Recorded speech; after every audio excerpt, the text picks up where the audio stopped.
आज हम लोग ये कॉम्प्लेक्स एनालिसिस में नया चैप्टर स्टार्ट करेंगे, क्योंकि हम लोग उससे पहले हम लोग कॉम्प्लेक्स एनालिसिस क्या होता है ये पढ़ चुके हैं। फिर हम लोग कन्फॉर्मेशन मैपिंग क्या होता है, एनालिटिक फंक्शन क्या होता है, ये सब पढ़ चुके हैं। ठीक है, अब हम लोग पढ़ेंगे कि जीरोज एंड सिंगुलरिटी। उसके बाद में हम लोग पढ़ेंगे कि पावर और सीरीज। ठीक है, तो हम लोग पहले number zero and singularity solve कर लेते हैं, पढ़ते हैं। आज ये नया चैप्टर है जीरोज एंड सिंगुलरिटी। ठीक है, ये उसके बाद में हम देखते हैं कि जीरोज क्या होता है, जीरोज ऑफ फंक्शन। ठीक है, let Z be the function defined on domain D of their register A point A belong to D such that F of A equal to zero.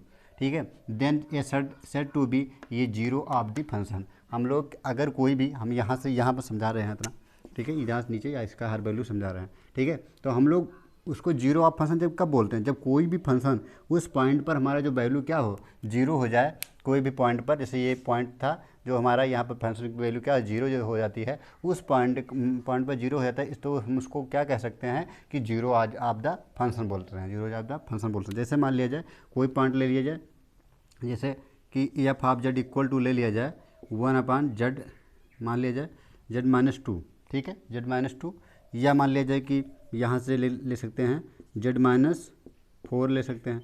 ठीक है, इसको होल स्क्वायर। अब हम देखते हैं कि ये कौन से पॉइंट पर हमारा जो वैल्यू है वो जीरो हो जाता है। तो हम देखते हैं कि z बराबर इक्वल टू 4 पर हमारी वैल्यू जो होती है वो जीरो हो जाएगी। कि z इक्वल टू 4 रखेंगे तो 4-4 इक्वल टू क्या मिल जाएगा, देखो होल स्क्वायर, तो zero square equal to zero मिल जाएगा। तो z बराबर 4 जो है हमारा वो क्या कहलाता है, ये इस पॉइंट पर हमारा फंक्शन क्या है, जीरो हो जाता है। तो हम क्या बोलते हैं, जीरो ऑफ द फंक्शन कहते हैं। ठीक है, वही लिखा गया है कि Z is the function define the domain D there exist है point A belong to D such that F of A equal to zero then set to B zero of the function बोलते हैं। ठीक है, अगला हम लोग जो पढ़ते हैं कि लिखा है कि आर्डर ऑफ जीरो क्या होता है। क्या पढ़ते हैं, आर्डर ऑफ जीरो की, तो जीरो का आर्डर कितना होगा। ठीक है, तो आर्डर हम लोग जानने के लिए लेट जेड बराबर ये कोई सा पॉइंट है, is S zero of the Z F of Z such that F of A equal to zero. अगर एफ ऑफ ये उस फंक्शन पर, उस पॉइंट को अगर हम वैल्यू फंक्शन में पुटअप करते हैं तो उसकी वैल्यू जीरो हो जाती है। जैसे यहाँ पर रखे थे कि ये फंक्शन पर वैल्यू रखते हैं, उसकी वैल्यू की जीरो हो जाती है, तो उसका जीरो हो जाता है, फंक्शन हो जाता है। ठीक है, यहाँ पर हम लोग देखें कि अगर उस फंक्शन पर वैल्यू एट द पॉइंट कोई भी पॉइंट लेते हैं, उसकी वैल्यू अगर जीरो आती है, फिर उसके बाद में डेरिवेटिव करते हैं, डेरिवेटिव की फंक्शन पर वैल्यू रखते हैं, उसका भी वैल्यू जीरो आता है, फिर अगेन डेरिवेटिव करते हैं, उसका वैल्यू भी जीरो आता है, फिर डायरेक्ट मान लो एफ एन तक डेरिवेटिव किए, उसकी वैल्यू जीरो आती है। फिर लास्ट में जो डेरिवेटिव करेंगे और उसमें क्या कहते हैं, उसमें फंक्शन की वैल्यू एट द पॉइंट रखने पर हमारा अगर value equal to not zero हो जाता है, तो देन जेड बराबर ये पर is to be F of Z of the order of N plus one. जैसे मान लो यहाँ पर हमारा इक्वल टू नॉट जीरो आया है वैल्यू, तो यहाँ पर उसका जेड बराबर ये पॉइंट पर ये हमारा का फंक्शन का ऑर्डर जो हो जाएगा वो एन प्लस वन हो जाएगा। जैसे मान लो एग्जाम्पल लेते हैं, जैसे यहाँ पर लिखा है F of Z equal to Z minus one का होल स्क्वायर। ठीक है, जैसे यह second example F of Z equal to sine Z. ठीक है, तो यहाँ से हम लोग क्या करते हैं कि एफ ऑफ जेड यहाँ हम लोग लेते हैं, इसका ऑर्डर निकालते हैं, जेड बराबर जेड माइनस वन। कैसे निकालते हैं ऑर्डर, हम लोग क्या कहते हैं, देखो जेड बराबर किस पर काम देखते हैं, जेड बराबर वन पर यहाँ पर होगा। अगर हम लोग जो वैल्यू दे के इक्वल करते हैं जीरो के, तो हमारे जो इस पॉइंट पर फंक्शन जीरो होगा इक्वल टू जीरो। जैसे Z minus one equal to zero यानी जेड बराबर वन, तो वन पर हमारी वैल्यू क्या होगी, जीरो हो जाएगी। तो यहाँ एट द पॉइंट किस पर चेक करते हैं, जेड इक्वल टू वन पर चेक करते हैं। ठीक है, तो यहाँ पर हम लोग देखते फंक्शन पर वैल्यू रखें वन, तो यहाँ पर जीरो मिल रहा है। इसके बाद डेरिवेटिव कर रहे हैं, डेरिवेटिव करेंगे तो हमारा वैल्यू क्या मिलेगा, equal to two minus Z minus one. ठीक है, तो यहाँ से मिल जाएगा, अगर फंक्शन पर वैल्यू फिर रखते हैं वन, तो यहाँ पर two minus one equal to क्या मिल जाएगा, जीरो मिल जाएगा। फिर अगेन डेरिवेटिव करते हैं तो हम जो वैल्यू मिलेगी वो टू एफ ऑफ जेड की, तो यहाँ पर मिल जाएगी टू मिल जाएगी और इक्वल टू नॉट जीरो के बराबर हो जाएगा। ठीक है, तो हम लोग देखते हैं कि जब इसका ये double derivative equal to not zero मैंने इक्वल टू टू के बराबर है, तो इसलिए क्या है, इसका जो ऑर्डर होगा Z F of Z equal Z minus one का होल स्क्वायर का, तो जो ऑर्डर होगा वो क्या होगा, यहाँ पर जो डबल डेरिवेटिव पर हुआ है नॉट जीरो हुआ है, इसलिए क्या होगा, इसका जो ऑर्डर होगा वो टू ऑर्डर होगा। ठीक है, इसी प्रकार हम लोग क्या लिखते हैं, साइन जेड ले सकते हैं, f of Z equal to sine z देखते हैं। तो साइन जेड में हम लोग देखते पता है कि कब कब वैल्यू जीरो होती है, तो साइन जेड को हमें पता है कि F of z sine z का जो वैल्यू होती है F of Z equal to वो होती है पहला नंबर एन पाई मतलब अगर पाई होगा साइन जेड की वैल्यू क्या होगी, पाई पर वैल्यू हमारी जीरो होगी। फिर हमको 2 पाई लेंगे तब भी जीरो वैल्यू मिलेगी, 3 पाई मिलेंगी तो तब भी जीरो मिलेगी। ठीक है, तो हम लोग पाई पर वैल्यू क्या हो, जीरो होती है वैल्यू। ठीक है, तो हम लोग मान लिया जाए पाई पर, जैसे मान लो कि वन पर हमको चेक करना। ठीक है, मान लिया जाए हम लोग वन पर, तो साइन जेड बराबर वन पर चेक करें, वो सॉरी पाई पर चेक कर रहे हैं, किस पर, पाई पर चेक कर रहे हैं। तो साइन जेड का आर्डर हम देख देखते हैं किसका कितना आर्डर होता है, ठीक है। तो हम लोग एफ ऑफ जेड अगर हम लोग पाई पुट करते हैं तो इक्वल टू साइन पाई हो जाएगा और इसकी वैल्यू क्या हो जाएगी, 0 हो जाएगी, ठीक है।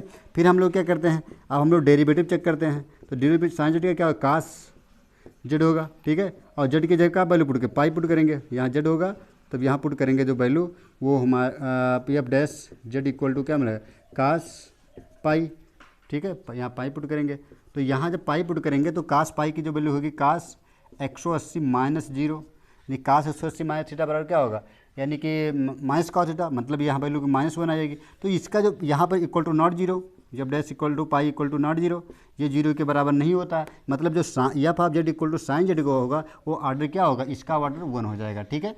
इसका कौन सा ऑर्डर होगा, तो इस प्रकार हम लोग फाइंड करते हैं किसी फंक्शन का आर्डर चेक करते हैं, उसको हम क्या कहते हैं, zeros of order of zeros कहते हैं, ठीक है। ये हम लोग होगा। अब हम लोग देखते हैं कि रेगुलर पॉइंट क्या होता है। रेगुलर पॉइंट देखने के लिए हम लोग क्या होता है, रेगुलर ये पॉइंट जेड इक्वल टू ये is called the regular point for the F of Z if the F is the analytic function F of Z equal to E की पावर जेड। देखो हम लोग रेगुलर पॉइंट जब बोलते हैं जब हमारा फंक्शन उस पॉइंट पर क्या होता है, एनालिटिक हो जाता है। जैसे मान लिया जाए ये लिखा है ये पॉइंट जेड बराबर ये is called the regular point, ठीक है। उससे हम जेड बराबर ये पर पॉइंट पर रेगुलर पॉइंट कहते हैं। For F of Z is the F is the analytic, और उस वो फंक्शन हमारा क्या हो जाता है, एनालिटिक हो जाता है। तो वो हम लोग जिस पॉइंट पर फंक्शन हमारा एनालिटिक होता है तो उस ये जैसे F of Z equal to E के पावर जेड, ई की पावर जेड है, ये हमारा क्या कहलाता है, ये रेगुलर पॉइंट कहलाता है। ई की पावर जेड की मल्टीपल में होता है ई, क्योंकि ये हमारा रेगुलर ये क्योंकि ये हर पॉइंट पर हर जगह पर हमारे का फंक्शन ये एनालिटिक होता है ई की पावर जेड के साथ। इसी प्रकार हम लोग ले सकते हैं ई की power z sine z. Sine z हम लोग देखें, हम लोग साल भी किए कि साइन जेड क्या होता है, हमारा एनालिटिक होता है, साइन जेड हो सकता है। साइन जेड के बाद में क्या हो सकता है, का जेड होगा, ये हमारा एनालिटिक होगा, ठीक है। फिर पॉलिनोमियल फंक्शन ले सकते हैं, ये हमारा भी एनालिटिक फंक्शन होता है, पॉलिनोमियल फंक्शन। तो ये सब फंक्शन हमारे क्या होता है, एनालिटिक होते हैं, ठीक है। तो ये और एनालिटिक फंक्शन जब होते हैं तो ये हम लोग क्या कहलाते हैं, एनालिटिक फंक्शन कहलाते हैं। तो ये हमारा क्या होगा, जिस पॉइंट पर हमारा क्या कहते हैं एनालिटिक होता है वो हमारा क्या कहता है, रेगुलर पॉइंट कहलाता है, ठीक है। अब हम लोग देखते हैं note, if f of z is the entire function then every complex number is the regular point। जो क्या नाम है एनालिटिक फंक्शन होता है, मतलब एफ ऑफ जेड जो इक्वल टू ई की पावर जेड हम लोग सॉल्व किए हैं जब एनालिटिक फंक्शन पढ़ाए हैं तो हम देखते थे कि उसमें कि फंक्शन हमारा क्या हो जाता था, एनालिटिक हो जाता था, ठीक है। तो यहाँ पर क्या ई की पावर जेड और साइन जेड कास जेड और पॉलिनोमियल फंक्शन, ठीक है। और ये सब क्या कहता है, हर पॉइंट पर हमारा फंक्शन क्या होता है, एनालिटिक फंक्शन होता है। तो ये हम लोग क्या कहलाते हैं कि रेगुलर पॉइंट कहलाते हैं, ठीक है।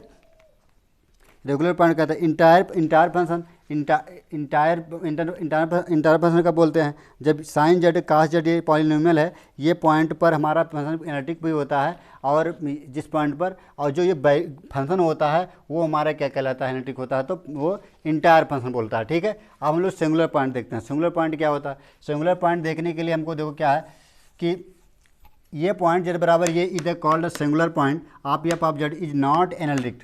जिस पॉइंट पर हमारा जो फंक्शन हमारा हो एनालिटिक ना हो एट ये पॉइंट कोई पॉइंट है हमारा f of Z equal to 1 z is the not analytic, z बराबर 0 पर, क्योंकि जेड बराबर 0 पर हमारा फंक्शन एनालिटिक नहीं होगा, क्योंकि जेड बराबर 0 में तो इसकी वैल्यू इन्फिनिटी हो जाता है, ठीक है। तो हम लोग f of Z equal to जिस पॉइंट पर हमारा फंक्शन इन्फिनिटी आता है ना, वो फंक्शन हमारा क्या कहलाता है, सिंगुलर पॉइंट नहीं कहलाता है, ठीक है, क्योंकि वो फंक्शन हमारा वो उस पॉइंट पर एनालिटिक नहीं होता है।